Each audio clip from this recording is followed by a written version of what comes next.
أعوذ بالله من الشيطان الرجيم. Kita akan mencoba untuk mempelajari kitabullah tabaraka wa ta'ala, bagaimana cara kita membaca Al-Quran dengan benar sesuai dengan perintah Allah Rabbul Izzati wal Jalalah, warattilil Qur'ana tartila.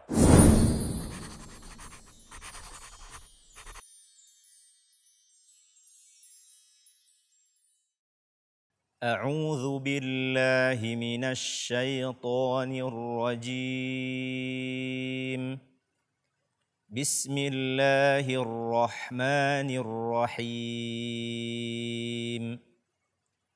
قل أعوذ برب الناس ملك الناس إله الناس من شر الوسواس الخناس الذي يوسوس في صدور الناس من الجنة والناس. Assalamualaikum warahmatullahi wabarakatuh. Alhamdulillahi rabbil alamin, wa bihi nasta'in ala umuri dunya waddin, wa nusalli wa nusallim ala nabiyyina Muhammad ibn Abdullah wa ala alihi wa ashabihi wa man tabi'ahum bi ihsanin ila yaumiddin wa sallama tasliman katsira. Kaum muslimin dan muslimat, pemirsa Asil TV dimanapun antum berada, insyaallah ta'ala hari ini kita akan melanjutkan pembahasan kita tentang kesalahan-kesalahan di dalam membaca Al-Quran, yang hari ini kita akan membahas surah An-Nas, apa saja kesalahan-kesalahan yang hendaknya kita hindari ketika kita membaca ayat atau surat yang mulia ini. Di ayat pertama, kesalahan pertama mengganti huruf qaf menjadi kaf, qul menjadi kul. Ini adalah mengganti huruf dan dia adalah merupakan kesalahan yang besar, al-lahnul jali. Akan tetapi bacalah qaf sesuai dengan makhrajnya. Qul, qul, bukan kul. Kemudian kesalahan kedua, a'udzu, membaca hamzah dengan tebal pada kata a. Ketika kita membaca qul a'udzu, hendaknya kita perhatikan agar kita tidak membaca hamzahnya menjadi o. Qul a'u. Ini tidak dibenarkan. Akan tetapi bacalah hamzah tersebut dengan tipis a. Adapun kesalahan yang ketiga, tidak membaca ain dengan jelas. A'udzu, qul a'udzu, qul a'udzu.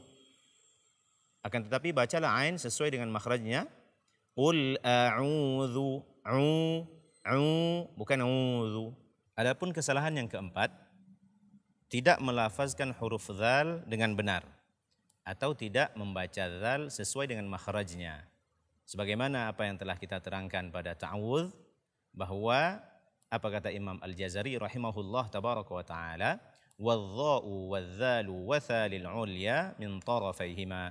Adapun huruf dha, huruf dzal dan huruf tha keluarnya dari ujung lidah menyentuh ujung gigi seri atas kita, atau menggantinya dengan zai, a'udzu, ini juga tidak dibenarkan. Akan tetapi bacalah dengan benar a'udzu, dzu.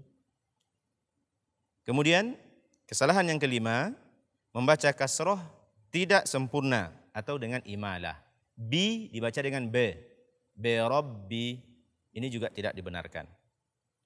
Kesalahan yang keenam, membaca ba, di sini adalah ba yang bertasydid dengan suara dari hidung. Bi rabbin nas, ini juga tidak dibenarkan. Karena yang keluar dari hidung hanyalah nun dan mim saja. Kesalahan yang keenam, tidak memberi hak gunnah pada nun bertasydid. yang hukumnya adalah gunnah musyaddadah atau wajibul gunnah. Ini juga tidak dibenarkan. Akan tetapi bacalah nun dan mim yang bertasdid dengan menahannya sehingga akan keluar dengung dari bacaan kita tersebut. Apa kata Al-Imam Al-Jamzuri rahimahullah tabaraka wa ta'ala? Wa gunna miman thumma nunan syuddida wa sammi kullan harfa gunnatin bada. Dan dengungkanlah mim dan nun yang bertasdid, kata imam tersebut. Wa sammi kullan harfa gunnatin bada. Dan berilah nama kedua huruf tersebut dengan huruf dengung atau huruf gunnah. Adapun pada ayat yang kedua, Malikin Nas. Kesalahan pertamanya adalah menambah alif mad setelah mim fathah. Seperti kita membaca Maliki Yaumiddin. Akan tetapi pada ayat ini ma-nya pendek. Maliki, Maliki, tidak boleh dibaca Maliki. Malikin Nas. Kesalahan yang kedua pada ayat kedua ini, tidak memberi hak gunnah pada nun bertasdid, gunnah musyaddadah atau wajibul gunnah. Sebagaimana yang kita terangkan pada ayat pertama tadi. Malikin Nas. Kemudian pada ayat yang ketiga, kesalahan pertama membaca kasroh tidak dengan sempurna atau dengan imalah. Ilahi, ilahi, tidak ilahi, i. Kemudian juga sama dengan ayat sebelumnya, tidak memberikan hak gunnah pada nun yang bertasdid atau gunnah musyaddadah. Kaum muslimin, pemirsa Asil TV yang dimuliakan oleh Allah tabaraka wa ta'ala, kesalahan pada ayat keempat, kesalahan pertamanya membaca shin dan ro pada kata syarri dengan menebalkannya. Min syarri, tidak, sya. Karena shin dia adalah huruf tipis, bukan huruf tebal. Begitu juga dengan ro pada syarri, ro yang bertasydid setelahnya kasroh, maka ro tersebut dibaca tipis. Syarri, syarri, bukan syarri. Kemudian kesalahan yang kedua, membaca kho dengan tipis pada kata al-khannas. Al-kho, bukan al-kha. Ya, membaca kho dengan tipis pada kata al-khannas ini juga merupakan kesalahan di dalam membaca ayat yang keempat ini. Akan tetapi sempurnakanlah ketebalan pada huruf kho ini. Min syarril waswasil khannas. Kesalahan yang ketiga pada ayat keempat ini, tidak memberikan hak gunnah pada nun bertasydid atau gunnah musyaddadah. Pada ayat berikutnya, ayat yang kelima, ini kesalahan pertamanya adalah mentasydidkan atau menekan ya mad ke dalam ya dhammah. Perlu kita perhatikan kaum muslimin dan muslimat, pemirsa Asil TV yang dimuliakan oleh Allah Rabbul Izzati wal Jalalah. Di sini ada dua ya. Alladzi yuwaswisu fi sudurin nas. Jangan sampai kita tasdidkan ya pertama ke dalam ya kedua. Atau kita membacanya dengan menekannya seperti iyyaka na'budu. Akan tetapi di sini dia tidak bertasdid. Membacanya alladzi yuwaswisu fi. Jangan dibaca alladzi yuwaswisu.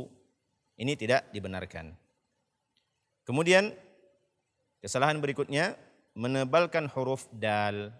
Perlu kita ketahui bahwasanya huruf tipis yang berada sebelum atau setelah huruf tebal jangan sampai dia terpengaruh oleh huruf tebal tersebut sehingga kita menebalkan huruf tipis. Seperti di sini sudur. Sudur. Sad dia adalah huruf tebal. Setelahnya dal huruf tipis. Jangan sampai kita membaca sudurin, tidak. Alladzi yuwaswisu fi sudurin nas. Sudu, bukan du.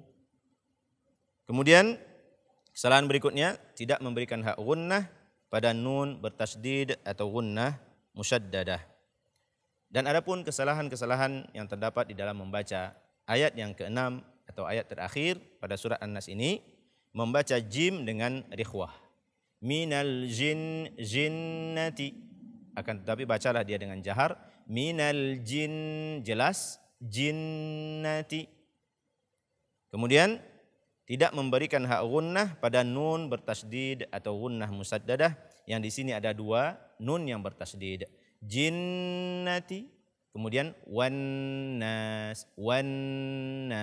Ini ada dua nun bertasdid atau yang hukumnya gunnah musaddadah, yang juga dikenal dengan wajibul gunnah. Inilah pelajaran kita hari ini. Semoga bermanfaat dan kita berdoa kepada Allah Azza wa Jalla.